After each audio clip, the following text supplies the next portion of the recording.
Soy arqueólogo en Siberia. Abrimos una tumba antigua bajo el permafrost, contenía algo aterrador dentro. Me reí cuando vi las imágenes satelitales por primera vez. No por diversión, sino por ese reflejo nervioso que surge cuando el cerebro se niega a procesar lo que ven los ojos. Esa risa que se te escapa en los funerales cuando el dolor se hace demasiado intenso o cuando el médico te dice algo que reescribe todas las suposiciones sobre las que has construido tu vida. Me llamo Callum Bright. Pasé 14 años excavando túmulos funerarios de la Edad de Bronce en Kazajistán y Mongolia, catalogando fragmentos de cerámica y huesos que contaban historias de vidas vividas y olvidadas hace 3000 años. Era bueno en mi trabajo, cuidadoso, paciente. El tipo de arqueólogo que entendía que los muertos merecen respeto, que somos huéspedes en sus hogares eternos. Nada de eso me preparó para lo que acabe por presenciar. La República de Sakha se encuentra en el noreste de Siberia, una extensión helada donde las temperaturas invernales descienden hasta los menos 60 grados centígrados, y el permafrost es más profundo que cualquier tumba que la humanidad haya cavado jamás. Los indígenas yakutos tienen leyendas sobre esta tierra.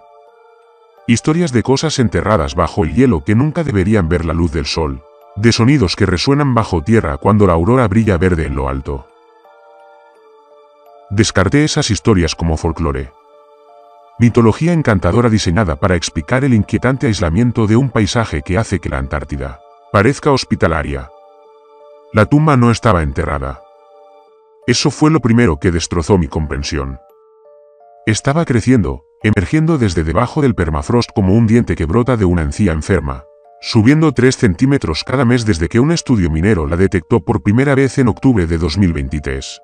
Cuando nuestro equipo internacional llegó en febrero, la parte expuesta medía 11 metros de alto, un obelisco negro de material que absorbía la luz en lugar de reflejarla, rodeado por un círculo perfecto de permafrost muerto donde ya nada se congelaba a pesar de las temperaturas lo suficientemente frías como para cristalizar la carne expuesta en minutos.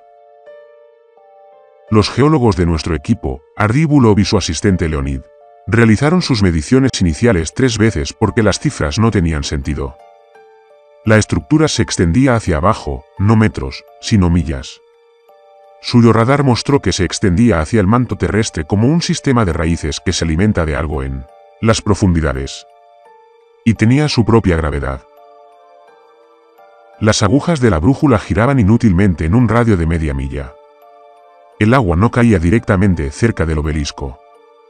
Se curvaba, atraída hacia esa superficie negra como limaduras de hierro atraídas por un imán.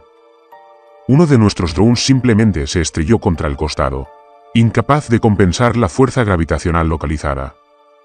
Debería haberme ido entonces. Todos deberíamos haberlo hecho. Pero cuando el análisis reveló que el material exterior era más antiguo que nuestro sistema solar, y la datación por carbono arrojó resultados que precedieron a la formación de la Tierra en aproximadamente 600 millones de años, salir se volvió imposible. No porque alguien nos lo impidiera, sino porque teníamos que saberlo. La puerta estaba en la cara norte, sin fisuras hasta que te parabas a 3 metros de ella. Entonces simplemente apareció, como si la estructura hubiera estado esperando a que nos acercáramos lo suficiente para revelar su entrada. Y grabado en esa puerta imposible, con escrituras que abarcaban desde el sumerio kunai hasta el inglés moderno, e idiomas que ningún lingüista en la Tierra había documentado jamás, había un mensaje. El mismo mensaje se repetía en todas las lenguas que habían existido. Aún puedo ver esas palabras al cerrar los ojos. Te plantaron aquí. Creciste bien. Ahora cosechamos. No entres. Eres la cosecha, no el agricultor. Leí la traducción al inglés en voz alta, mi aliento cristalizándose en el aire, a pesar del extraño calor que irradiaba la superficie del obelisco. Detrás de mí, podía oír a mi compañero murmurando oraciones en ruso, algo que nunca le había visto hacer en las 3 expediciones que habíamos trabajado juntos. Se repite, dijo Leonid, con esa monotonía particular que surge cuando alguien se esfuerza mucho por no entrar en pánico. Cada panel, sumerio, aadí, egipcio, jeroglífico, lineal A, lineal B, protosemítico, fenicio, griego, latín, runas nórdicas, árabe, mandarín, japonés, coreano, hindi, suajili, cherokee, navajo, havaiano. Su voz se fue apagando, pasando sus dedos enguantados sobre escrituras que no deberían existir en el mismo lugar. Y mucho menos grabadas en la misma superficie. Lenguas que desaparecieron antes de ser registradas. Lenguas que no se inventarán en siglos. Eso no es posible, dije, aunque las palabras me sonaban huecas incluso al pronunciarlas. Nada de esto es posible. Ardí había dejado de rezar. El corpulento georgiano permanecía de pie, con los brazos cruzados y la mandíbula apretada, mirando la puerta como si hubiera insultado personalmente a su madre. Las lecturas gravitacionales por sí solas violan todo lo que entendemos de física. La composición del material viola la química. Los resultados de la datación violan la cronología básica del universo. Escupió en la nieve. Y ahora me dices que esta cosa predijo idiomas del futuro. Nuestro campamento base estaba a 300 metros del obelisco, un conjunto de tiendas de campaña aisladas y refugios prefabricados que albergaban a nuestro equipo de 11 investigadores. El gobierno ruso se mostró sorprendentemente cooperativo cuando solicitamos los permisos. Demasiado cooperativo, me di cuenta después. Sabían que algo andaba mal en este sitio desde hacía décadas. Al parecer, los soviéticos lo descubrieron en 1962 y clasificaron todo de inmediato, enterrando el registro tan profundamente que ni siquiera el colapso de la URSS los desprendió. Solo nos enteramos porque un topógrafo borracho en Yakutsk le mencionó el diente negro al estudiante de posgrado, estadounidense equivocado. Ese estudiante de posgrado estaba ahora de pie junto a mí, pálido bajo su pasamontañas térmico. Theodore Ashworth, Teddy para todos los que lo conocían, había sido quien me trajo las imágenes satelitales hacía 6 meses. 26 años, brillante. Y ahora parecía arrepentido de cada decisión que lo había llevado a este infierno helado. El diferencial de temperatura es incorrecto, dijo Teddy, sacando su termómetro de mano. El aire ambiente está a menos 42 grados. Pero la superficie de esto, sostuvo el dispositivo cerca del material negro. 18 grados de temperatura ambiente. Está irradiando calor. O absorbiendo frío, sugirió Leonid. La termodinámica no funciona así.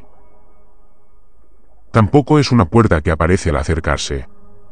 Extendí la mano y presioné la palma contra la superficie del obelisco. El material se sentía como nada que hubiera tocado antes. Ni metal, ni piedra, ni polímero. Tenía una textura que mi cerebro intentaba categorizar sin éxito. Era como tocar con los dedos algo que existía en más dimensiones de las que las manos humanas estaban diseñadas para percibir. Era cálido, sí, pero también algo distante. Como si el calor viajara desde muy lejos para alcanzar mi piel. Teyum. La voz de Akar había cambiado. Una advertencia más baja. Retiré la mano y vi lo que lo había alarmado. Donde mi palma había presionado contra la superficie, el material negro se había vuelto translúcido. A través de él, pude ver movimiento. Formas. Filas y filas de objetos alargados que se extendían en la oscuridad, dispuestos con la precisión mecánica de un sistema de inventario de almacén. Y luces, lucecitas, millones de ellas, parpadeando en secuencia como los indicadores de máquinas dormidas. ¿Qué demonios es eso?, susurró Teddy. La translucidez se desvaneció cuando retrocedí, y el obelisco recuperó su opacidad que absorbía la luz. Pero ya había visto suficiente. Esto no era una tumba en el sentido tradicional. Era una instalación. Esa noche, soñé con campos. Trigares interminables que se extendían hasta el horizonte. Tallos dorados meciéndose con un viento que no podía sentir. Caminé entre ellos, con el grano rozándome la cintura, y poco a poco me di cuenta de que no estaba solo. Otras figuras se movían entre el trigo, miles, millones, todas caminando en la misma dirección hacia algo que yo no podía ver. Y sobre nosotros, sombras cruzaban el sol. Formas enormes descendían de un cielo estrellado. Desperté con Teddy sacudiéndome el hombro, su rostro a centímetros del mío. Incluso en la oscuridad de la tienda, pude ver el miedo en sus ojos. Todos tenían el mismo sueño, dijo. Cada persona en el campamento, el campo de trigo, las sombras. Me incorporé, mi saco de dormir se desprendió de mi pecho. El frío debería haber sido intenso, pero no sentí nada. Mi piel estaba caliente. Demasiado caliente. Tenemos que abrir esa puerta, me oí decir. Tenemos que ver qué hay dentro. La mano de Teddy seguía sobre mi hombro, su agarre se afianzó, y algo pasó entre nosotros y comprendimos que estábamos al borde de algo de lo que ninguno podía escapar. Lo sé, dijo en voz baja. Que Dios nos ayude. Lo sé. Afuera, la aurora se había vuelto roja. Al tercer día, traspasamos la puerta, sin ninguna habilidad propia. El obelisco simplemente se abrió, y una grieta vertical apareció en la superficie negra exactamente a las 3:47 de la madrugada hora local, partiéndose con un sonido similar al del roce de las placas continentales. El ruido despertó a todos en el campamento y nos hizo salir tambaleándonos de nuestras tiendas hacia la gélida oscuridad, donde la aurora roja aún ardía sobre nuestras cabezas como una herida infectada en el cielo. Ardí fue el primero en llegar a la abertura. Se quedó allí, con la linterna apuntando hacia el hueco, y vi cómo su rostro cambiaba por expresiones que nunca antes le había visto. Confusión, reconocimiento, negación y, finalmente, algo que parecía casi dolor. Callum, dijo sin darse la vuelta. Tienes que ver esto. El interior estaba cálido. No era la suave calidez del exterior del obelisco, sino un calor genuino, el que se siente al entrar en un edificio con clima controlado. Mi traje térmico se volvió incómodo al cruzar la puerta, con el sudor perlándome por la espalda en cuestión de segundos. El pasillo de entrada se extendía unos 50 m antes de desembocar en una enorme cámara circular. 10 y 26, las paredes eran del mismo material negro que absorbía la luz, pero el suelo era diferente. Pálido, casi orgánico, con una textura que me recordaba al cartílago.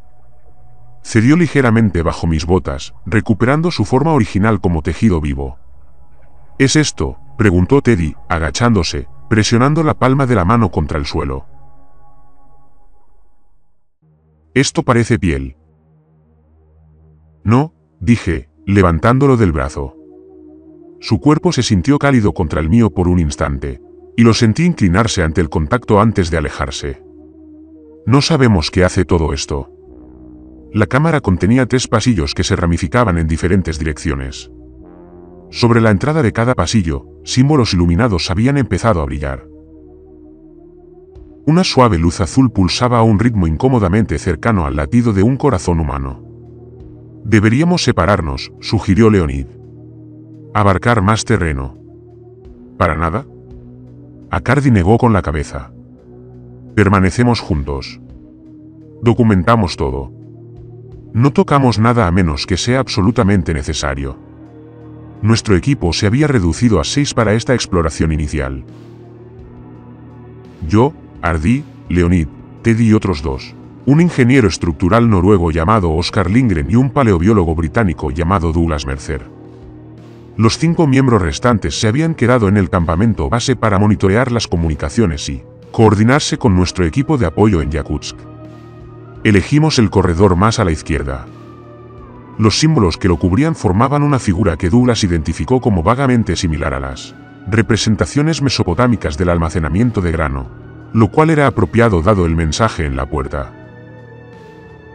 El pasillo descendía en un ángulo suave, curvándose de tal manera que era imposible ver a más de 20 metros de distancia en ningún momento. Las paredes estaban revestidas de alobes, cada uno con un pedestal que exhibía objetos que hacían inútil y desesperada mi formación arqueológica. Una esfera de líquido que mantenía su forma sin recipiente, girando lentamente sobre su eje. Un cubo de material que parecía estar hecho de luz comprimida, frío al tacto, pero visualmente cegador. Una colección de lo que parecían dientes humanos, dispuestos en espiral, que de alguna manera transmitía un significado que no podía ignorar conscientemente, pero que sentía en mis entrañas como una advertencia. Esto es un museo, susurró Douglas. O una vitrina de trofeos. Ejemplares, corrigió Ardí. Muestras del cultivo. Me detuve. ¿Qué dijiste? El corpulento georgiano se giró hacia mí, y en el brillo azul de esos símbolos palpitantes, Vi algo en sus ojos que no debería haber estado ahí. Conocimiento, el que surge del reconocimiento, no del descubrimiento. El mensaje en la puerta, dijo con cuidado. Tú eres el cultivo, no el agricultor. Estas son muestras, marcadores de desarrollo, prueba de que el experimento avanza según lo previsto. ¿Cómo lo sabes? Ardí no respondió. Simplemente se dio la vuelta y siguió caminando. Y tras un momento de vacilación, lo seguimos. El pasillo se abría a una segunda cámara, más pequeña que la primera, pero mucho más inquietante. Las paredes eran transparentes y revelaban lo que se extendía tras ellas. Hileras y filas de cápsulas se extendían hacia la oscuridad, cada una aproximadamente del tamaño de un cuerpo humano, cada una con un suave resplandor azul que latía al mismo ritmo que un corazón. Y en el centro de la cámara, una consola. No era la clase de consola que verías en una película de ciencia ficción. Sin luces parpadeantes, sin teclados, sin pantallas. Solo una plataforma elevada del mismo material orgánico pálido con una depresión en el centro con la forma exacta de una mano humana. Las pantallas, dijo Teddy, señalando las paredes transparentes. Nos muestran el inventario. Tenía razón. Mientras observaba, empezaron a aparecer símbolos en la superficie cristalina. Números. Me di cuenta de que contaba hacia arriba en un sistema base que no reconocía, pero que de alguna manera podía entender. El conteo llegó a una cifra y se detuvo, luego se repitió en lo que reconocí como números arábigos. 8.123,456,789 la población actual, de la Tierra más el cambio. Nos están contando. Leonid dijo que saben exactamente cuántos somos. Oscar se había acercado a la consola, estudiando la depresión con forma de mano con interés profesional. Esta es una interfaz, probablemente biométrica. Quiere que alguien la active. Que nadie toque eso, ordenó Ardí. Necesitamos saber qué es este lugar. La voz de Teddy había adquirido un tono que no había oído antes. Necesitamos entender a qué nos enfrentamos. Ya lo sabemos. Hablé sin querer, las palabras surgían de lo más profundo de mi pecho. Nos plantaron hace 4.000 millones de años. Sembraron este planeta con material genético y han estado esperando a que la cosecha madure. No estamos descubriendo este lugar. Estamos activando un temporizador. Todos me miraron fijamente. ¿Cómo lo sabes?, preguntó Ardí, haciéndose eco de mi pregunta anterior. Bajé la mirada hacia mis manos. Temblaban, pero no de miedo, sino de certeza. De una certeza que se había implantado en mí en el momento en que presioné la palma contra la superficie del obelisco. Porque ahora puedo leer los símbolos, dije. Todos. Y no son solo etiquetas ni advertencias. Señalé la pantalla que mostraba el recuento de la población de la Tierra. Eran como una lista de la compra. La consola se activó sola. La depresión con forma de mano se llenó de luz y cada cápsula en esas interminables filas empezó a brillar con más intensidad, sincronizándose sus latidos en un solo pulso que sentí en los huesos. Nuestras comunicaciones se cortaron simultáneamente. Todas las radios, todos los teléfonos satelitales, todos los dispositivos digitales que habíamos traído a las instalaciones se apagaron. Y en algún lugar muy por encima de nosotros, oí el chirrido de la puerta del obelisco al cerrarse. Pasamos 3 horas intentando abrirla de nuevo.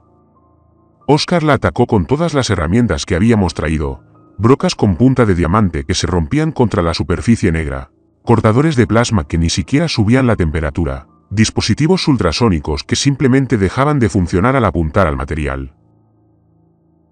La puerta no resistió nuestros esfuerzos. Los ignoró como una montaña ignora a un hombre que le grita.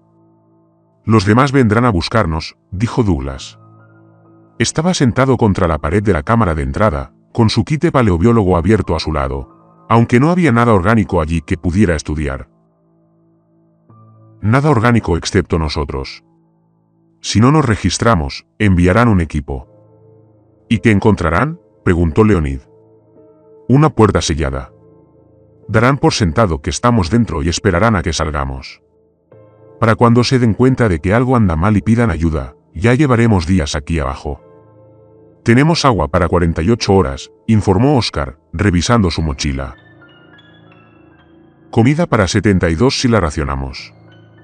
La calidad del aire parece estable, aunque no tengo ni idea de dónde proviene. La instalación nos mantiene. Ardi no se había movido de su posición cerca de la consola. La había estado mirando desde que se selló la puerta, con expresión indescifrable. Temperatura, atmósfera, humedad, nos mantienen con vida. ¿Por qué?, preguntó Teddy. Ardi finalmente se giró para mirarnos. Bajo el resplandor azul de las pantallas de las cápsulas, su rostro parecía más viejo que nunca. Un cansancio que trascendía el agotamiento físico. Porque las cosechas muertas no se pueden cosechar, dijo.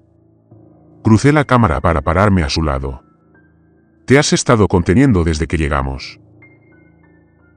Sabías que era este lugar antes de que lo abriéramos.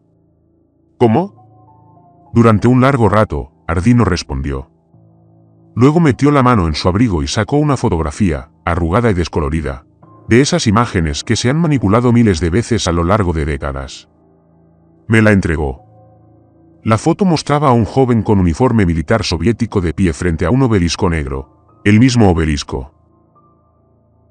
Detrás de él, pude ver equipo de excavación de la década de 1960, soldados con ropa de abrigo y una puerta en la superficie del obelisco, una puerta abierta.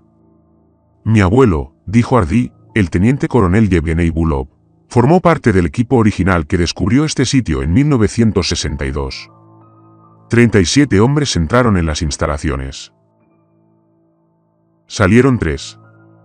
¿Qué pasó con los demás? Las cápsulas. La voz de Arkady se había apagado. Según el testimonio clasificado de mi abuelo, que compartió con mi padre en su lecho de muerte, la instalación los procesó, los descompuso en material genético, los distribuyó entre las cápsulas vacías y los añadió al inventario. Douglas emitió un sonido como si le hubieran dado un puñetazo en el estómago. Por eso no hay constancia. Los soviéticos no solo clasificaron el descubrimiento, sino que lo enterraron porque perdieron una unidad militar entera en este lugar. Mi abuelo pasó el resto de su vida intentando comprender lo que había visto. Aprendió a interpretar algunos símbolos y descifró fragmentos del propósito de la instalación. Creía que el obelisco estaba inactivo en 1962, que su intrusión lo despertó brevemente antes de volver a dormirse. Ardi me miró y vi miedo en sus ojos por primera vez. Pero ya no está dormido, Kayum. No solo nos entrometimos. Activamos algo. La consola pulsó con más intensidad, como si respondiera a sus palabras. La señal de finalización, dije, el conocimiento surgiendo sin previo aviso. El recuento de población que vimos fue de 8.000 millones. Ese es el número objetivo. La instalación ha estado esperando a que la humanidad alcance un umbral de población específico, y lo acabamos de alcanzar. La cuota de cosecha se ha cumplido. ¿Y ahora qué pasa? La voz de Teddy se quebró un poco. Estaba de pie cerca de mí, tan cerca que podía sentir el calor que irradiaba su cuerpo en la cálida atmósfera de la cámara. Antes de que pudiera responder, Leonid gritó. Nos giramos hacia el sonido. Estaba de pie cerca del pasillo de la izquierda, el que habíamos explorado antes, y se apretaba el abdomen con las manos. Algo se movía bajo su traje térmico, sobresaliendo de su estómago como un puño presionando la tela desde adentro. Arde, jadeó. Algo está creciendo. Puedo sentirlo crecer. Ardi llegó primero, abriendo el traje de Leonid para exponer su piel desnuda. Lo que vimos hizo que Oscar se tambaleara hacia atrás y vomitara contra la pared. Una forma se formaba bajo la piel de Leonid. Un óvalo de unos 15 cm de largo que proyectaba su piel hacia afuera formando una cúpula perfecta. A través del tejido estirado, podíamos ver algo moviéndose en su interior. Un cuerpo húmedo y enroscado, formando una vaina. Una vaina crecía dentro de él. Sácalo, suplicó Leonid, agarrando los brazos de Arkady. Por favor, sácalo de mí. No quiero. Las manos de Ardi temblaban. No sé cómo. No sé qué haría cortarlo. El crecimiento se aceleró. Vi cómo el estómago de Leonid se hinchaba como si estuviera experimentando un embarazo comprimido en segundos. La cápsula se expandía. Su piel se agrietó en los bordes con finos rastros de sangre que se evaporaban antes de gotear. Gritó de nuevo, un sonido que oiré durante el resto de mi vida. Y entonces la cápsula se abrió paso. No estalló hacia afuera como esperaba. En cambio, el cuerpo de Leonid pareció plegarse en ella, su carne licuándose, sus huesos disolviéndose, todo lo que lo hacía ser una persona fluyendo hacia la cámara orgánica que había crecido desde su núcleo. En menos de 30 segundos, no quedó nada de él excepto una cápsula cerrada, aproximadamente del tamaño de un torso humano, que yacía en el suelo donde había estado. La superficie de la cápsula era translúcida. Dentro, pude ver algo formándose. Algo que se parecía mucho a un cuerpo humano enroscado, pero más pequeño, comprimido, esperando. No solo nos están cosechando, me oí decir. Nos están replicando, tomando nuestro material genético y creando copias, versiones, nuevas semillas para nuevos planetas. La consola volvió a latir, y esta vez, aparecieron símbolos en su superficie. Los leí sin esfuerzo, el significado fluía directamente a mi mente como agua en un recipiente vacío. Procesamiento completo. Unidad archivada. Inventario restante. 5. Ya no éramos exploradores. Ni siquiera prisioneros. Éramos materia prima. Teddy me agarró la mano, sus dedos entrelazados con los míos, apretándome con tanta fuerza que me dolió. Y yo apreté de vuelta porque el dolor significaba que aún estaba sólida, aún intacta, aún yo misma. Tiene que haber una salida, dijo. Tiene que haber algo que podamos hacer. Miré la cápsula que había sido Leonid, la forma que se desarrollaba en su interior, las filas y filas de cápsulas idénticas que se extendían en la oscuridad tras las paredes transparentes. Millones de ellas esperando a ser llenadas. Y comprendí con terrible claridad por qué el mensaje en la puerta estaba escrito en todos los idiomas humanos que existirían jamás. Porque esto ya había sucedido antes, no a nosotros, sino a quienes nos precedieron. La cosecha anterior, la cosecha anterior. Habían escrito sus advertencias, las habían grabado en la puerta como un último acto desesperado de desafío, con la esperanza de que los escucháramos. No los habíamos escuchado. Y ahora estábamos en un almacén diseñado para procesar a 8.000 millones de seres humanos y convertirlos en las semillas del reemplazo de la humanidad, y nos quedaban 5 unidades de inventario por aportar antes de completar nuestro procesamiento. Nos retiramos a la cámara de entrada, distanciándonos lo máximo posible de la cápsula de Leonid gracias a la instalación sellada. Oscar había dejado de vomitar, pero no podía dejar de temblar. Douglas estaba sentado con la espalda contra la pared, con la mirada perdida, murmurando cálculos que creo que ni siquiera él entendía. Ardí me apartó de los demás. Me agarró del brazo con tanta fuerza que me dejó moretones. Las notas de mi abuelo mencionaban algo, dijo en voz baja. Un mecanismo de seguridad. Creía que la instalación no era completamente autónoma. Que requería autorización de otro lugar para completar la cosecha. Se envió una señal, se recibió una respuesta. Sin esa respuesta, el procesamiento debería permanecer localizado. ¿Localizado para qué? Para nosotros. Para cualquiera dentro de las instalaciones cuando se produzca la activación. El techo de la puerta. La conversión de Leonid. Estas son medidas de contención. La instalación se prepara para procesar su inventario inmediato antes de ampliar la recolección a nivel global. Así que somos la partida de prueba. Ardí asintió con tristeza.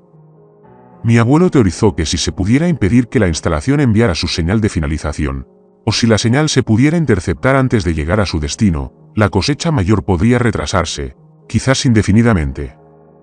¿A dónde va la señal? No lo sabía.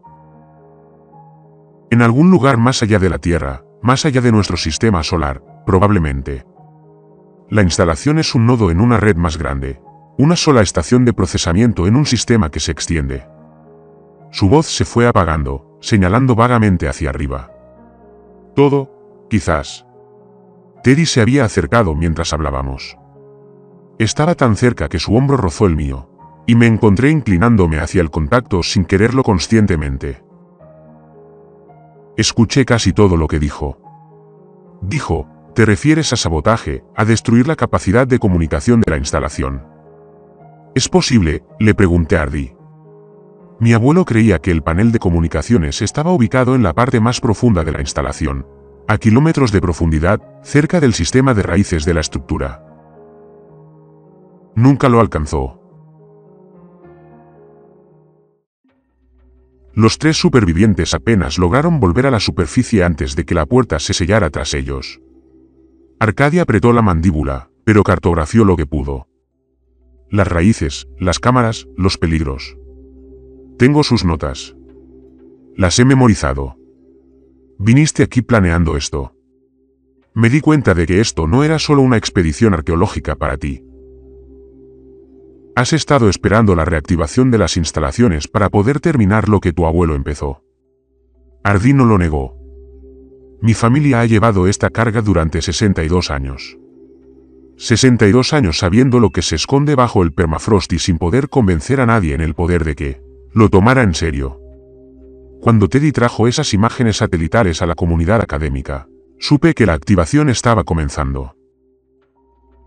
Me ofrecí como voluntario para esta expedición porque necesitaba a alguien aquí que comprendiera lo que estaba en juego. Podrías habernos avisado, dijo Douglas. Había dejado de murmurar y miraba a nuestro compañero con una expresión entre la ira y el agotamiento. Antes de que abriéramos esa puerta, antes de Leonid, ¿me habrías creído?, preguntó Ardí. ¿Alguno de ustedes se habría creído una historia sobre instalaciones de cosecha extraterrestres, cultivos humanos y señales enviadas a las estrellas? Habrían pensado que estaba loco. Me habrían retirado de la expedición y habrían venido de todos modos. Y entonces habrían estado aquí sin nadie que supiera a qué se enfrentaban. La lógica era sólida, aunque la ética fuera cuestionable. Pensé en discutir, en expresar la indignación que sabía que debía sentir. Pero la cápsula de Leonid era visible a través de la entrada del pasillo. Su superficie aún era translúcida, la forma interior aún se estaba formando. No teníamos tiempo para recriminaciones. ¿Cuánto tiempo tenemos?, pregunté. Antes de que los procesos de la instalación, los demás consultamos su memoria, moviendo los labios en silencio mientras él repasaba las observaciones de su abuelo. El equipo de 1962 perdió hombres a intervalos irregulares, algunos en cuestión de horas, otros durante días. Mi abuelo creía que la instalación priorizaba según la idoneidad genética. Aquellos cuyo material es más valioso para la replicación se procesaban primero. Leonid era joven, dijo Oscar en voz baja. Probablemente sano, con un perfil genético fuerte. Todos nos miramos, haciendo el mismo cálculo sombrío. Teddy era el más joven, con 26 años. Yo tenía 38, Ardí 53, Douglas 47, Oscar 41. Si el centro priorizaba la juventud y la viabilidad genética, Teddy sería el siguiente. Llegó a la misma conclusión. Vi cómo palidecía, cómo tragaba saliva con dificultad y enderezaba los hombros de una forma que me provocó un doloroso retorcimiento en el pecho. Entonces nos movemos rápido, dijo Teddy. Ardí, dijiste que el panel de comunicaciones está en la sección más profunda. ¿Cómo llegamos? Ardí cerró los ojos, recordando el pasillo más a la derecha de la cámara principal. Desciende por una serie de salas de procesamiento. Cámaras donde se clasifica y refina el material genético. El equipo de mi abuelo perdió a 6 hombres en esas salas antes de regresar. El entorno se vuelve cada vez más hostil a medida que se profundiza. Temperaturas extremas, cambios atmosféricos, inconsistencias gravitacionales. Y en el fondo, una cámara que mi abuelo llamó la ruta. Nunca la vio, pero las pantallas internas de la instalación la mostraban claramente. Un enorme espacio esférico donde convergen todos los pasillos. La matriz de comunicación debería estar allí junto con... Ardí dudó. Junto con algo más, algo que sus notas describen solo como el jardinero. El jardinero, repitió Douglas rotundamente. ¿Como la cosa que nos plantó, o su representante, su herramienta? Mi abuelo no estaba seguro. Miré al grupo restante. 5 personas, suministros mínimos, sin comunicación con el mundo exterior, enfrentándonos a un descenso a una instalación alienígena que ya había matado a 34 soldados soviéticos y a un miembro de nuestro equipo. Las probabilidades no estaban a nuestro favor. Pero la alternativa era esperar aquí para ser procesados uno a uno, transformados en semillas para una cosecha que no podíamos comprender. Al menos avanzar nos dio autonomía. Al menos nos dio una oportunidad. Vamos ya, dije. Antes de que la instalación decida quién de nosotros es el siguiente, encontramos la matriz de comunicación. La destruimos e impedimos que esta señal llegue a quien la esté esperando. La mano de Teddy encontró la mía de nuevo. Esta vez no me soltó. ¿Y si no podemos destruirla?, preguntó. Pensé en el mensaje en la puerta, en la cosecha anterior que había grabado sus advertencias en idiomas que no existirían durante milenios. En la desesperada esperanza que envolvía ese acto. La creencia de que tal vez, solo tal vez, la próxima cosecha sería más inteligente, escucharía, encontraría la manera de romper el ciclo. Entonces dejamos nuestro propio mensaje, dije, y esperamos que la próxima cosecha sea mejor que la nuestra. Recogimos el equipo que nos quedaba y entramos en el pasillo de la derecha, descendiendo hacia lo que aguardaba en las raíces de una estructura que había estado creciendo bajo Siberia desde antes de que existiera vida en la superficie terrestre. Detrás de nosotros, la cápsula de Leonid comenzó a latir con una suave luz azul. Su contenido estaba casi listo para ser almacenado. El pasillo de la derecha descendía en un ángulo más pronunciado que el que habíamos explorado antes. Las paredes no eran lisas. Tenían texturas de crestas y surcos que formaban patrones demasiado regulares para ser naturales, demasiado orgánicos para ser mecánicos, como el interior de una arteria. Pensé, como si estuviéramos viajando por el sistema circulatorio de algo increíblemente vasto. Ardí nos guió. La sabiduría de su abuelo nos guió por cruces y bifurcaciones que, de otro modo, nos habrían dejado irremediablemente perdidos. A la izquierda en la primera bifurcación, directo a la segunda cámara, justo en la membrana pulsante que parecía querer cerrarse a nuestro alrededor si nos deteníamos demasiado. Cada decisión se tomó con la confianza de quien recita instrucciones memorizadas hace décadas, esperando el día en que finalmente la necesitaran. La temperatura bajó a medida que descendíamos, no gradualmente, sino por etapas, como atravesando barreras invisibles. El calor confortable dio paso al aire fresco, luego al frío puro, y luego a un frío penetrante que nos hizo abrigarnos bien con la ropa térmica, a pesar de saber que estaba diseñada para los inviernos siberianos, no para la arquitectura alienígena. Las salas de procesamiento deberían estar más adelante, dijo Ardí, con el aliento empapado en el aire gélido. Mi abuelo las describió como quirófanos, lugares donde se examina y clasifica el material genético antes de almacenarlo. ¿Examinado por qué?, preguntó Oscar. Ardí no respondió. El pasillo se abría a un vasto espacio rectangular que se extendía más allá del alcance de nuestras linternas. El techo se perdía en la oscuridad sobre nosotros, pero el suelo era visible y estaba cubierto de vainas. Cientos de ellas, dispuestas en filas perfectas, cada una conectada al suelo por zarcillos del mismo material orgánico sobre el que habíamos estado caminando. El resplandor azul de cada vaina creaba un crepúsculo inquietante, proyectando nuestras sombras en múltiples direcciones a la vez. Estas cápsulas eran diferentes a las leónidas. Eran antiguas, ancestrales. Las superficies translúcidas se habían nublado con el tiempo, pero aún podía ver formas en su interior. Formas humanoides enroscadas en posición fetal, preservadas en el medio que llenaba las cámaras. La cosecha anterior, susurró Douglas. Deben ser muestras del último ciclo, 4.000 millones de años de almacenamiento. Me acerqué a la cápsula más cercana y limpié la condensación de su superficie.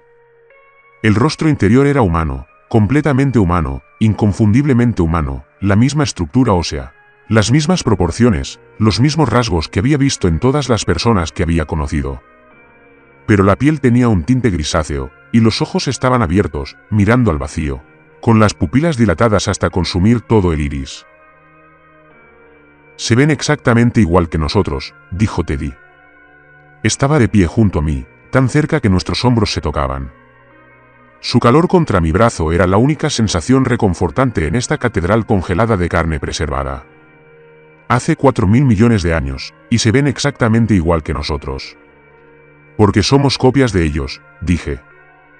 La certeza estaba ahí de nuevo, surgiendo de lo que el obelisco había plantado en mi mente. La plantilla original, la primera generación, todo lo que evolucionó en la Tierra. Cada ser humano que ha vivido ha sido una variación de este diseño, creciendo, desarrollándose, alcanzando la cuota de cosecha. 8.000 millones de variaciones, dijo Douglas. 8.000 millones de iteraciones del mismo experimento genético, todas convergiendo hacia un único momento de recolección. Oscar se había adentrado más en la cámara, examinando las cápsulas con curiosidad profesional, a pesar del horror que representaban. Estas unidades de almacenamiento son increíbles, respondió. La ingeniería necesaria para conservar material biológico durante tanto tiempo supera cualquier teoría que hayamos tenido. Los requisitos de energía por sí solos serían astronómicos. El medio de preservación debe ser autosuficiente de alguna manera, extrayendo energía de... Se detuvo a media frase. Oscar, llamó Hardy. No hubo respuesta. Lo encontramos de pie, inmóvil, entre dos filas de cápsulas, con la linterna colgando flácida a su lado. Tenía los ojos abiertos pero desenfocados, mirando fijamente algo que ninguno de nosotros podía ver. Cuando le toqué el hombro, su piel estaba helada a través de la tela térmica. Sentí a Teddy apretándose contra mí, su mano encontrando mi espalda en un gesto que era a partes iguales consuelo y miedo. «Oscar, ¿me oyes?» Sus labios se movieron. Salieron palabras, pero no eran suyas. La voz no era la correcta. Era demasiado profundo, demasiado resonante, con armónicos que una garganta humana no debería poder producir. Evaluación de inventario en curso. Unidad 4 de 5. Perfil genético. Prioridad de procesamiento óptimo elevada. Maldita sea. Hardy agarró a Oscar del brazo y lo apartó de las cápsulas. Lo están escaneando. La instalación lo está usando como conducto. El cuerpo de Oscar se convulsionó. Jadeó, parpadeó rápidamente, y cuando sus ojos volvieron a enfocarse, estaban llenos de terror. Tropezó y lo agarré, sujetándolo mientras recuperaba el equilibrio. Sus manos me agarraron los antebrazos con una fuerza desesperada. Lo vi, dijo, con una voz apenas susurrante. Lo vi todo, la red. Miles de instalaciones como esta, esparcidas por la galaxia. Millones de planetas, cada uno sembrado con material genético, cada uno creciendo hacia la cosecha. La Tierra no es especial. No somos únicos. Somos una cosecha entre miles de millones. Y los agricultores, tragó saliva con dificultad. Los agricultores no son lo que esperaba. ¿Qué quieres decir? No están vivos. De ninguna manera que podamos reconocer. Son un sistema, un proceso automatizado. Los arquitectos originales desaparecieron hace eones, pero su maquinaria sigue funcionando. Plantando, cultivando, cosechando eternamente. Sin conciencia. Sin intención. Solo función. Un jardín infinito, cuidado por nadie y con un propósito que ya no le importa a nadie. El horror nos invadió como una segunda capa de frío. No había negociación con la máquina, ni apelación a la misericordia ni a la razón. La cosecha continuaría porque para eso estaba diseñado el sistema, y continuaría hasta que el sistema mismo finalmente colapsará, lo que podría no ocurrir nunca. Seguimos adelante, dijo Hardy. La ruta sigue bajo nosotros.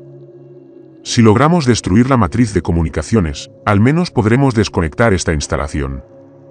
Avanzamos, dejando atrás las cápsulas antiguas. El corredor continuó descendiendo. La temperatura siguió bajando hasta que empezó a formarse escarcha en nuestro equipo, y nuestra respiración se convertía en densas nubes blancas que flotaban en el aire inmóvil como fantasmas reacios a dispersarse. Entonces Oscar se detuvo de nuevo. Esta vez no se quedó rígido. Simplemente se sentó en el suelo orgánico, con la espalda contra la pared, y nos miró con una expresión de profundo agotamiento. El resplandor azul de las cápsulas lejanas le iluminó la mitad del rostro, dejando la otra mitad en sombras. «Ya lo siento empezar», dijo con calma. «El crecimiento está en mi pecho. Pequeño ahora, pero está creciendo». «No», Teddy se arrodilló a su lado. «No, podemos estirparlo. Tenemos herramientas. Podemos».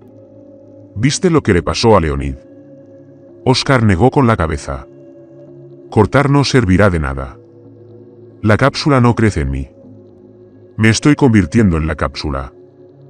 Mis células están siendo reutilizadas, transformadas una a una. En una hora, quizá menos. No quedará nada que cortar». Ardí se agachó, mirando a Oscar a los ojos. «¿Cuánto tiempo tienes?». «Lo suficiente para ser útil, quizá». Oscar se quitó la mochila y se la entregó a Douglas. «Toma esto. El cortador de plasma. Las cargas. Las necesitarás más que yo. No te dejaremos aquí». Dije que sí porque si no, estarás a mi lado cuando termine la conversión y las instalaciones tengan 4 módulos más. Oscar sonrió. Y había una calidez genuina en su sonrisa a pesar de todo.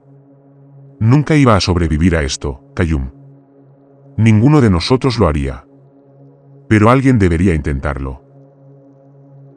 Alguien debería darle un significado. Metió la mano en su abrigo y sacó una fotografía. Reconocí el estilo, el mismo aspecto desgastado y arrugado de la foto que Ardí le había hecho de su abuelo. Esta mostraba a 2 jóvenes de pie frente a una cabaña de madera, abrazados, sonriendo a la cámara con la alegría despreocupada de quienes creen tener todo el tiempo del mundo. La cabaña estaba al borde de un fiordo, con montañas alzándose tras ella, todo verde y vivo, e imposiblemente lejos de esta tumba helada. «Mi hermano», dijo Oscar, «está en Bergen, trabaja en la universidad. Cuando salgas, si sales, dile que pensé en él. Dile que la cabaña ahora es suya. Dile que siento haberme perdido su cumpleaños el año pasado». Me puso la fotografía en la mano. Quería decir algo significativo, algo que honrara su sacrificio, que reconociera su valentía, que hiciera que el momento se sintiera menos abandonado. Pero no me salían las palabras. Solo pude cerrar los dedos alrededor de la fotografía y asentir. «Vete», dijo Oscar. «Me quedo aquí.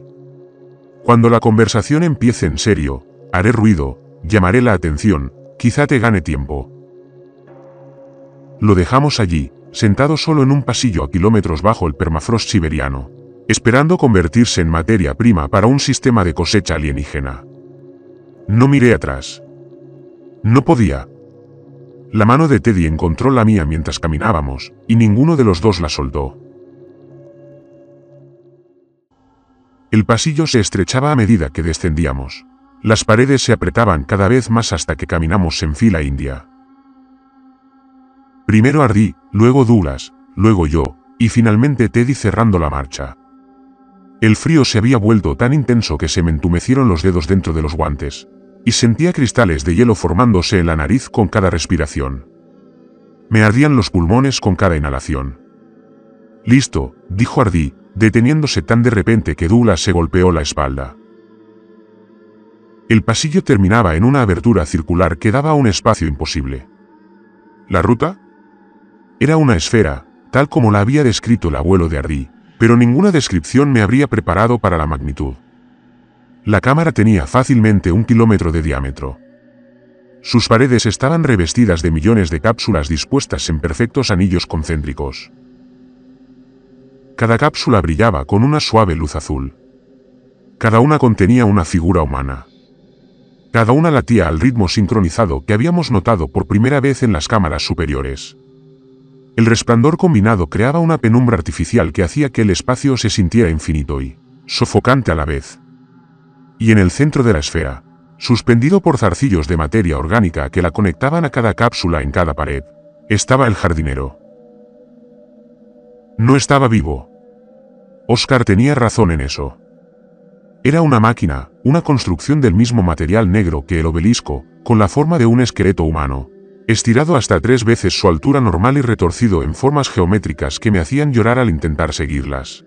No tenía rostro, ni rasgos, nada que sugiriera consciencia o percepción. Pero se movía lenta y metódicamente, sus alargadas extremidades se extendían para tocar cápsulas al azar, extrayendo algo de cada una.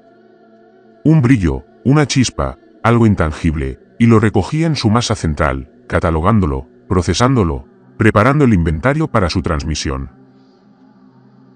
La matriz de comunicación, suspiró Ardí, señalando el pecho del jardinero. Incrustada en su torso había una estructura que pulsaba con una luz distinta a la de las vainas. Dorada en lugar de azul, rítmica, pero más rápida, como un corazón preparándose para su último latido más importante. Se está cargando, dije, preparándose para enviar la señal. Habíamos encontrado nuestro objetivo. Ahora solo teníamos que descubrir cómo destruirlo mientras estábamos al borde de una cámara de 1 kilómetro de ancho llena del material genético acumulado de 2 cosechas humanas completas, vigiladas por un dios automatizado que había estado cuidando su jardín desde antes de que nuestro sol se encendiera. Detrás de nosotros, desde algún lugar lejano del pasillo, oí a Oscar empezar a gritar.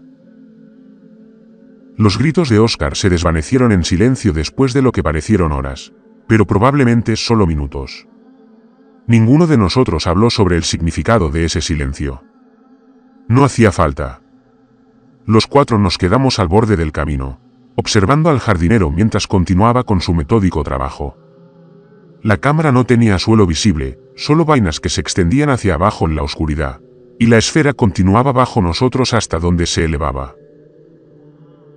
Estábamos parados en una estrecha cornisa que rodeaba la abertura, apenas lo suficientemente ancha como para que 2 personas pudieran estar juntas. Tiene que haber una forma de bajar, dijo Douglas. Examinaba la pared junto a la abertura, pasando los dedos por la superficie orgánica. Algún tipo de acceso de mantenimiento. La máquina necesita llegar a todas esas cápsulas de alguna manera. No camina, observó Teddy. Míralo. Los zarcillos. No solo lo conectan a las vainas. Lo suspenden, lo mueven. Toda la cámara es su cuerpo. Tenía razón. Mientras observaba, el jardinero cambió de posición, deslizándose por esos cables orgánicos para alcanzar otra sección de vainas. No trepó ni se balanceó. Los zarcillos simplemente se contraían y extendían, reposicionando la máquina con fluida precisión. Había algo casi elegante en ello, como una araña es elegante, eficiente, decidida, completamente inhumana. Si pudiéramos cortar suficientes de esas conexiones, dijo Ardí lentamente, el jardinero caería. Y si cayera lo suficientemente lejos, se llevaría consigo el panel de comunicaciones. Terminé su pensamiento. ¿Pero cómo nos acercamos lo suficiente para cortar algo? Estábamos al borde de un pozo de 1 kilómetro de ancho sin salida visible. Douglas emitió un sonido, mitad risa, mitad sollozo. Encontré algo. Se había alejado más por la cornisa, casi desapareciendo tras la curva de la abertura. Lo seguimos con cuidado, pegados a la pared, dolorosamente conscientes de la caída que teníamos a nuestro lado. Lo que Douglas encontró fue un hueco en la pared que contenía una colección de objetos que parecían, inquietantemente, herramientas, ganchos, cuchillas, implementos cuyo propósito no pude adivinar, pero que claramente estaban diseñados para ser sostenidos por manos humanas. Equipo de mantenimiento, dijo Douglas. Para las cápsulas, probablemente ajustes, reparaciones, extracciones. Tomé uno de los anzuelos. Estaba hecho del mismo material negro que todo lo demás, pero el mango estaba forrado con algo que parecía cuero. Cuero viejo, agrietado y desgastado por el uso. La cosecha anterior, dije en voz baja. Trabajaban aquí. Algunos, al menos, los que no estaban procesados. Los pusieron a trabajar en el mantenimiento de las instalaciones. Esclavos, dijo Ardí, prisioneros que cuidaban el jardín hasta que les llegara el turno. 4.000 millones de años de humanos cuidando este lugar. Generaciones de ellos, quizás nacidos, criados y trabajando hasta la muerte al servicio de un sistema que eventualmente los consumiría también. Las advertencias en la puerta no eran solo un mensaje para nosotros. Habían sido tallados por gente que vivió aquí, que entendía perfectamente qué era este lugar, que esperaba desesperadamente que la siguiente generación fuera lo suficientemente lista como para mantenerse alejada. «¿Hay arneses aquí?», gritó Teddy. Se había adentrado más en el hueco, examinando el equipo guardado en las paredes. Plataformas de escalada, puntos de anclaje. Podemos descender en rappel. ¿Abajo a qué?, preguntó Douglas. El jardinero está en el centro de la cámara. Incluso si pudiéramos alcanzar la pared, estaríamos a cientos de metros. Los zarcillos se conectan a las paredes. Si llegamos a uno de esos puntos de conexión, podríamos abrirnos paso hacia el interior. Avanzamos por el zarcillo hasta llegar a la máquina. Fue una locura. El tipo de plan que solo suena razonable cuando todas las demás opciones son peores. Pero Teddy ya estaba sacando arneses de la pared, comprobando su estado, probando la resistencia de los antiguos materiales. «Estos aguantarán», dijo. «Están hechos para durar». Ardi tomó un arnés y empezó a ponérselo. Sus movimientos eran mecánicos. Practicaba los movimientos de un hombre que se había preparado para este momento toda su vida. «Douglas, te quedarás aquí. Vigila nuestro descenso. Si algo sale mal, necesitas encontrar otra manera». «¿Otra manera de qué?» «Morir solo en un lugar ligeramente diferente. Otra manera de detener la señal». La voz de Arcady era dura. Mi abuelo creía que podría haber un sistema de control secundario en algún lugar de las instalaciones. Un respaldo. Si fallamos con el jardinero, sigue buscando. Douglas abrió la boca para discutir, pero la cerró. Tomó la mochila con el equipo de Oscar y se la colgó al hombro. «Bien, pero si no regresas en 2 horas, iré a buscarte. Si no regresamos en 2 horas, estamos muertos o algo peor». Harry terminó de asegurar su arnés y recogió un rollo de tela negra similar a una cuerda del escondite de equipo. «Mantente con vida, Douglas. Sobrevive lo suficiente para avisar a alguien. Encuentra la manera de salir a la superficie. Cuéntale al mundo que hay aquí abajo». Douglas agarró el brazo de Hardy, un gesto que lo decía todo. Me di cuenta de que se conocían desde hacía años. Habían trabajado juntos en expediciones en las que yo nunca había participado. Había una historia entre ellos, de esas que se acumulan a través de las dificultades compartidas y las largas noches en lugares remotos. «No seas heroico», dijo Douglas en voz baja. «Solo hazlo y regresa». «El heroísmo es para quienes tienen opciones», respondió Hardy. «Solo tenemos necesidad». Nos anclamos a los soportes de la pared y comenzamos el descenso. La cuerda aguantaba nuestro peso con facilidad y los arneses distribuían la tensión por todo el cuerpo. Había practicado escalada recreativa en mi juventud. Nada serio, solo escapadas de fin de semana a paredes interiores con amigos más atléticos que yo. Esto era diferente. Era como sumergirme en un pozo de material genético humano preservado mientras una máquina alienígena trabajaba metódicamente para extinguir mi especie. La escala de la cámara se volvió más opresiva a medida que descendíamos. Las paredes se curvaban alejándose de nosotros, las cápsulas se extendían en la distancia, haciendo que mis ojos lucharan por enfocar. El resplandor azul estaba por todas partes, constante y frío, y bajo él, podía ver las formas dentro de cada cápsula. Formas humanas, millones de ellas. Cada una era una vida que había sido plantada, cultivada y cosechada, reducida a material genético, esperando sembrar otro mundo. «Callum», la voz de Teddy me llegó a mi lado.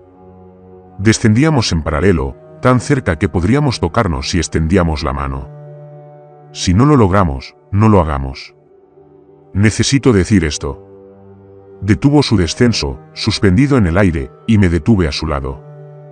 Bajo la luz azul, su rostro parecía más joven que sus 26 años, asustado. Tan hermoso que me dolió el pecho. Llevo meses armándome de valor para contarte algo, desde la primera expedición que hicimos juntos en Mongolia. Seguía buscando excusas para estar cerca de ti, para trabajar en los mismos sitios, para pedirte las mismas tareas. Pensé que tendría tiempo. Pensé que llegaría el momento oportuno. Teddy, corre, corre. No hay un momento perfecto. Nunca lo hubo. Extendió la mano y me tomó la mía, nuestros dedos enguantados se entrelazaron en el aire helado. Solo quería que supieras que, pase lo que pase ahí abajo, conocerte ha sido lo mejor de mi carrera, lo mejor de los últimos 3 años. Me quedé sin palabras. Había pasado mi vida adulta enterrando sentimientos como este, convenciéndome de que el trabajo era suficiente, de que los muertos eran mejor compañía que los vivos, porque nunca pedían nada que yo no pudiera dar. 14 años de excavaciones de artefactos óseos que contaban historias sin exigirme compartir las mías. Y ahora, colgado en una tumba alienígena en el fin del mundo, un hombre 15 años menor que yo me decía que había estado enamorado de mí mientras yo estaba demasiado ciega y asustada para darme cuenta. Cuando salgamos de aquí, dije con voz ronca. Vamos a tener una conversación muy larga. ¿Es una promesa? Es una amenaza. Se rió. Una risa de verdad. Brillante e inesperada en ese horrible lugar. Y continuamos nuestro descenso. El punto de conexión del tendón estaba a unos 200 metros de profundidad. Una enorme unión donde convergían docenas de cables orgánicos antes de extenderse para alcanzar diferentes secciones. Los cables eran gruesos, de quizás medio metro de diámetro, y estaban cubiertos con la misma textura similar a la piel que los pisos superiores. De cerca, pude ver venas que los recorrían, llevando pulsos de luz azul hacia el jardinero como sangre fluyendo por las arterias. Nos subimos al cable más cercano, apoyándonos en su superficie irregular. Hacía más calor allí que en la cornisa, pues el material orgánico generaba calor al canalizar la energía que el jardinero necesitaba para su trabajo. El calor era casi agradable después del frío intenso del descenso. Seguimos esto hacia el centro, dijo Ardi. Había sacado una de las herramientas de hoja negra de su arnés, probando su filo contra el cable. Mordió profundamente, dejando una herida que supuraba algo oscuro y viscoso. Cortamos sobre la marcha, debilitando las conexiones. Al llegar al jardinero, cortamos todos los zarcillos que podemos y esperamos que el daño acumulado lo derribe. Y el panel de comunicación. Si cortar no funciona, usamos el cortador de plasma. Y si eso no funciona, sacó un pequeño dispositivo de su mochila. Lo reconocí como una de las cargas sísmicas que trajimos para el estudio geológico. Improvisamos. Empezamos a movernos a lo largo del zarcillo, arrastrándonos sobre manos y rodillas para mantener el equilibrio. El jardinero ya era visible delante de nosotros, a unos 400 metros de distancia, su silueta esquelética recortada contra el resplandor dorado del conjunto de ataques. Aún no nos había visto. O si lo había hecho, no nos consideraba una amenaza a la que valiera la pena responder. Nuestro cardigan se cortaba al movernos, dejando profundas heridas en la superficie del tentáculo. Un fluido oscuro se filtraba de cada herida, evaporándose antes de que pudiera gotear en el vasto espacio bajo nosotros. La materia orgánica parecía intentar sanar sola. Los bordes de cada corte se acercaban lentamente como labios que se cerraban sobre una herida, pero no lo suficientemente rápido como para cerrarse por completo antes de que pasáramos a hacer otra incisión. Estábamos a medio camino del jardinero cuando el zarcillo bajo nosotros se estremeció. El jardinero se había girado. Donde antes no había rostro, ahora había algo que podría haber sido atención, una concentración de su extraña geometría hacia nosotros. Sabía que estábamos allí. Sabía lo que intentábamos hacer. Y por primera vez desde que entramos en este lugar, se movió con un propósito. El jardinero se movía como nunca antes. Era como ver imágenes en stop motion reproducidas a velocidades irregulares. Cada posición era discreta respecto a la anterior, sin una transición fluida entre ellas. En un momento estaba a 400 metros, luego a 300, luego a 200. Cada salto acompañado de un sonido como de huesos crujiendo. Los zarcillos orgánicos a su alrededor contrayéndose y soltándose con fuerza violenta. «Corre», dijo Harry. Avanzamos a toda velocidad por el zarcillo, dejando de lado la precaución y priorizando la velocidad. El cable se balanceaba bajo nosotros, desestabilizado por la llegada del jardinero, y tuve que tirarme boca abajo y arrastrarme para no caer al vacío. Teddy estaba a mi lado, respirando entrecortadamente, y su mano buscaba la mía cada vez que nos deteníamos para recuperar el equilibrio. El resplandor azul de las cápsulas que nos rodeaban pareció intensificarse, como si toda la cámara despertara para presenciar lo que estaba a punto de suceder. El jardinero se detuvo a 50 metros. De cerca, era peor de lo que imaginaba. El esqueleto no estaba hecho de hueso. Estaba hecho de cápsulas comprimidas. Miles de ellas se fusionaron formando una forma humanoide. Cada uno contenía una forma humana en miniatura que aún se movía, aún respiraba, aún vivía, dentro de los límites que permitían las instalaciones. El jardinero no era una máquina que cuidaba el jardín. Estaba hecho del jardín. Una construcción de humanidad cosechada, con forma y propósito, que portaba las vidas condensadas de cultivos anteriores como una armadura. Y el conjunto de comunicaciones en su pecho estaba casi completamente cargado. La luz dorada se había vuelto cegadora, pulsando tan rápido que era casi continua, preparándose para una transmisión que convocaría el sistema de recolección que los arquitectos originales habían diseñado miles de millones de años atrás. El conjunto, gritó Ardi por encima del zumbido que llenaba la cámara. Tenemos que llegar al conjunto. La cabeza del jardinero, si así se le podía llamar, se inclinó hacia nosotros. Sin ojos, sin rostro, solo una colección de vainas comprimidas dispuestas en una especie de rasgos humanos. Pero sentí su atención como un peso físico, oprimiendo mi mente, ordenando mis pensamientos con la misma precisión metódica con la que catalogaba su inventario. Podía sentir que me leía, que me comprendía, que me descartaba como una unidad más a procesar. Entonces habló, sin sonido. Las palabras aparecieron directamente en mi consciencia, sin que mis oídos me oyeran, pronunciadas con una voz que de alguna manera me resultaba familiar, una voz que, con creciente horror, comprendí que era la mía, expresando pensamientos que no eran míos. Eres la cosecha. Fuiste plantado para ser cosechado. Este es tu propósito. Por eso existes. Los arquitectos te diseñaron para que llegaras a este momento. Todo lo que has hecho, cada decisión que crees haber tomado libremente, fue parte del proceso de crecimiento. Ahora estás maduro, listo para ser cosechado.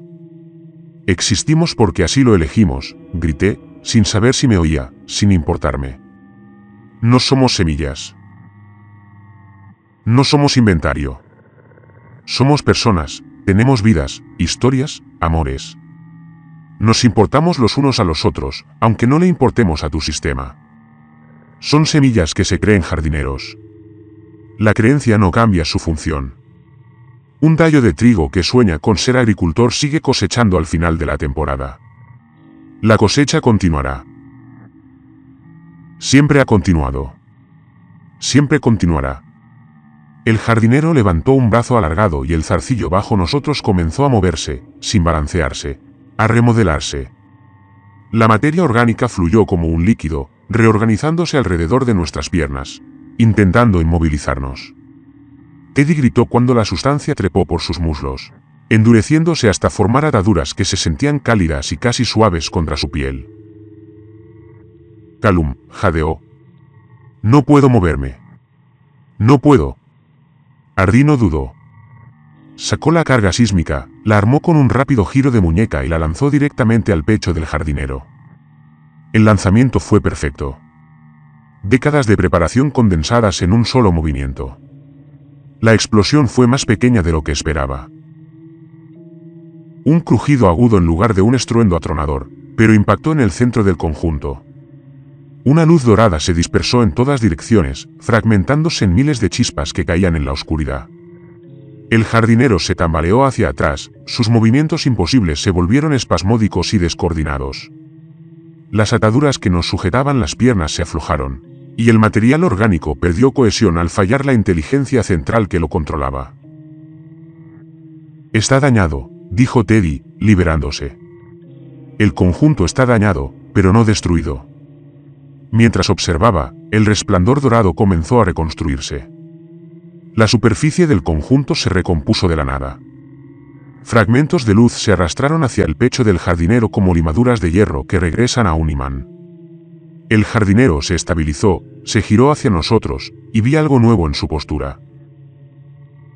Algo que podría haber sido ira si una máquina pudiera sentir tales cosas. No puedes detener la cosecha. Solo puedes retrasarla.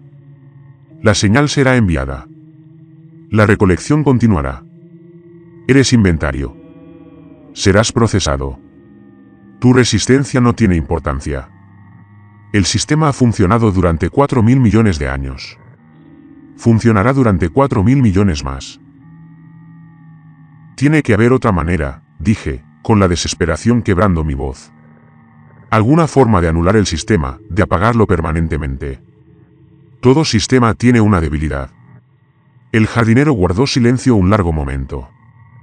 A nuestro alrededor, las vainas latían a un ritmo sincronizado, millones de corazones latiendo al unísono, esperando una respuesta que determinaría su destino. Luego, una unidad podrá interactuar con la matriz. Otra unidad podrá asumir el control de las funciones de la instalación. Los protocolos de recolección podrán suspenderse indefinidamente, pero la unidad de interfaz se integrará al sistema. Esta unidad se convertirá en el nuevo operador. Permanecerá aquí, consciente, pero limitada hasta que la instalación deje de funcionar. Esta es la única alternativa a la cosecha. Alguien tiene que ocupar su lugar, dijo Ardí en voz baja. Alguien tiene que convertirse en el jardinero. Entonces comprendí por qué había venido aquí. Por qué había pasado 62 años preparándose, memorizando las notas de su abuelo, esperando a que la instalación se reactivara. No había venido solo a destruir la red de comunicaciones. Había venido a cumplir una promesa hecha 3 generaciones atrás, cuando su abuelo escapó de este lugar y juró que algún día, de alguna manera, un Bulov regresaría para terminar lo que había empezado. Ardí, no mi abuelo dejó a 34 hombres en este lugar. Ardí dijo que su voz era tranquila, casi pacífica.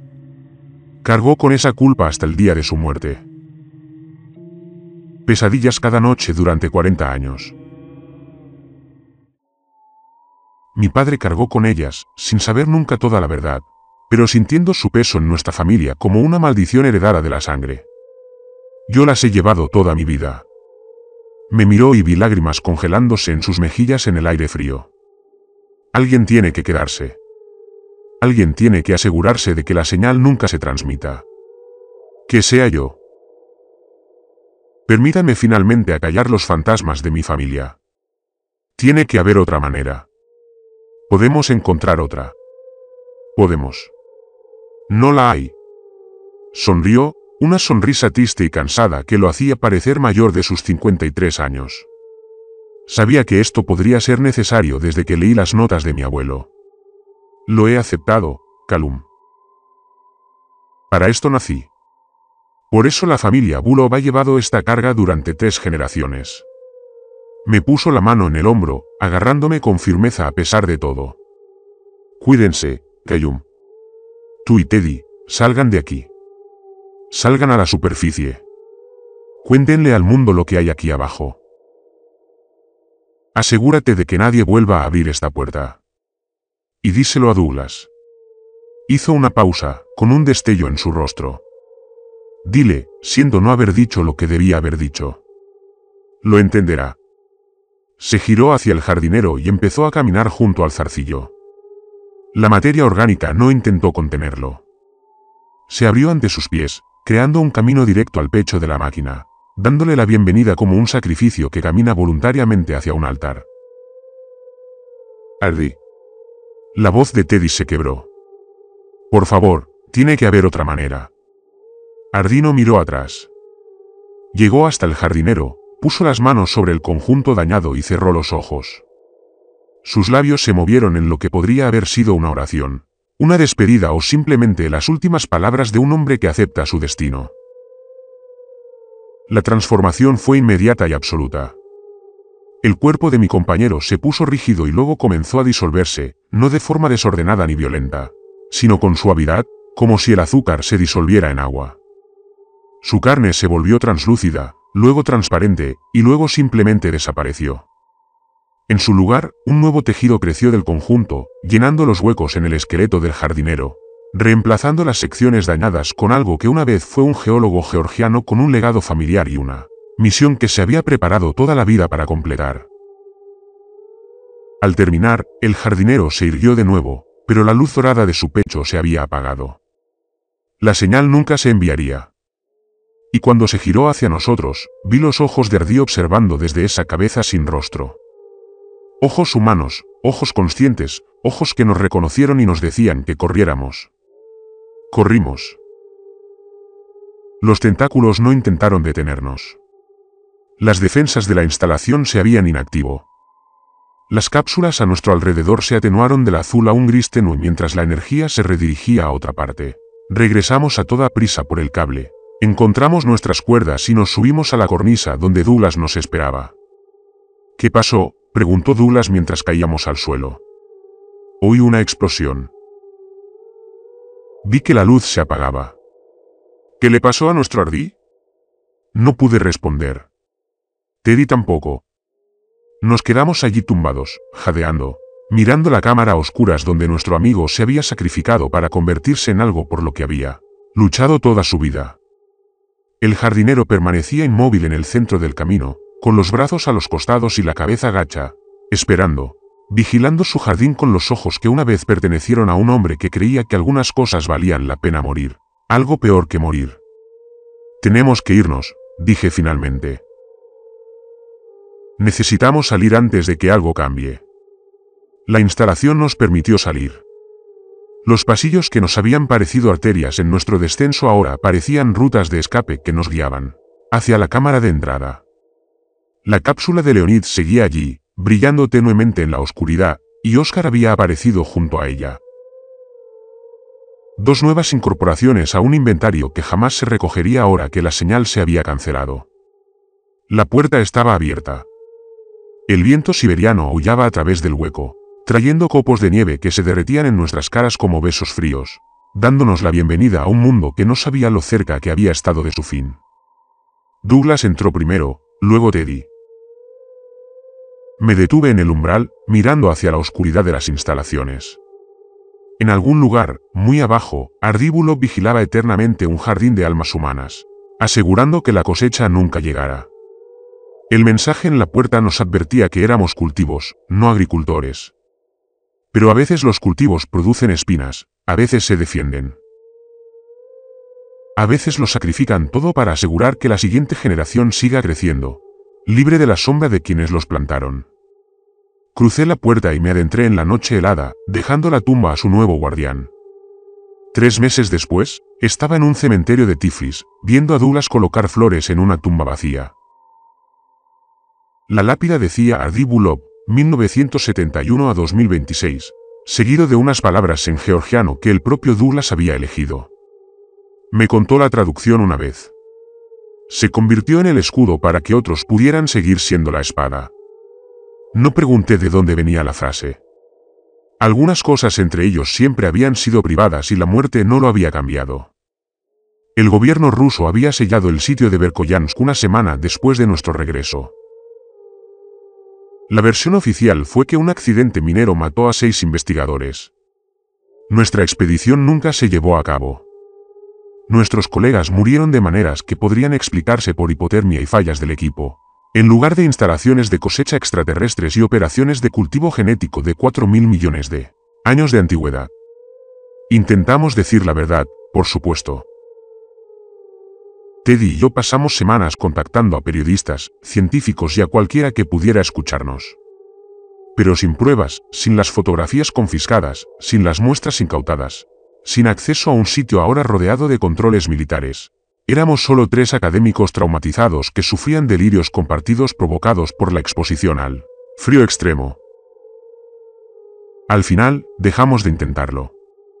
Algunas verdades son demasiado grandes para creerlas. Algunos horrores son demasiado vastos para que los acepten mentes que necesitan que el universo tenga sentido. Teddy se mudó conmigo hace 2 meses. Encontramos un apartamento en Edimburgo, lejos de los círculos académicos que nos habían prohibido discretamente, lejos de los colegas que nos miraban con lástima o sospecha. Ahora enseña inglés a refugiados. Escribo artículos sobre costumbres funerarias de la Edad de Bronce que nadie lee. Cocinamos juntos, dormimos en la misma cama. Fingimos que la vida normal aún es posible para quienes han visto lo que nosotros hemos visto. La mayoría de las noches no sueño con las instalaciones.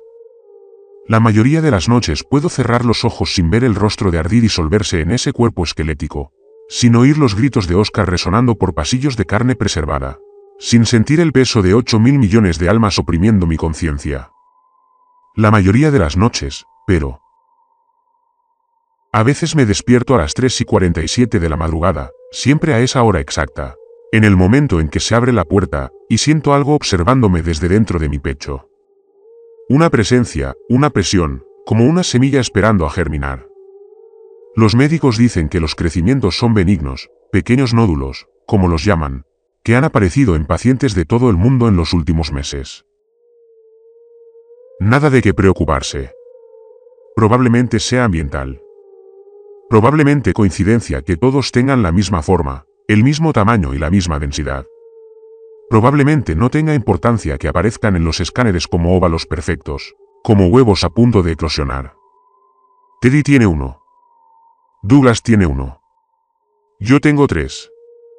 La cosecha se canceló. Creo que el sacrificio de Ardí significó algo. La señal nunca se envió. Y cualquier sistema de recolección que espere entre las estrellas esperará eternamente. Su llamada nunca fue recibida. Pero la instalación nos plantó hace 4.000 millones de años. Moldeó nuestra evolución, guió nuestro desarrollo, nos diseñó para un propósito que nunca debimos comprender. Y a veces me pregunto, en esas oscuras horas antes del amanecer, si cancelar la cosecha cambió algo. Seguimos siendo semillas. Seguimos creciendo hacia algo. Y en lo profundo del permafrost siberiano, un hombre que solía ser mi amigo vela eternamente sobre un jardín de almas humanas. Sus ojos conscientes observan desde un cuerpo que nunca morirá, asegurándose de que la puerta permanezca cerrada. Espero que no pueda sentir lo que crece dentro de nosotros. Espero que no sepa que la cosecha aún está madurando. Algunas noches, cuando el nódulo en mi pecho late al ritmo de mi corazón, juro que puedo oírlo susurrar. Lo siento. Lo siento mucho. No lo sabía. Nosotros tampoco, Ardí, ninguno de nosotros.